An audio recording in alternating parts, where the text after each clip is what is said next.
Your flood insurance renewal date is coming up. Should you simply renew? Not before checking whether your coverage still fits your property. That's the flood insurance renewal trap. Your property may have changed since your last policy term. Renovations and improvements can change your insurance considerations. Start by reviewing your current coverage. Check your coverage limits and deductibles. Then consider whether your property or belongings have changed. New improvements may deserve attention during your review. Don't assume an older policy automatically reflects today's property. Digital tools can make insurance research easier.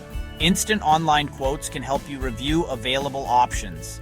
Eligible applicants may complete instant online binding through streamlined systems. An instant online insurance proposal organizes important coverage information, but convenience doesn't replace understanding your policy.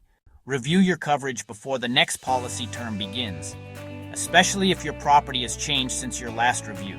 That small review can reveal important questions before another flood occurs. Understanding your coverage helps you make more informed decisions, so don't renew on autopilot. Review first.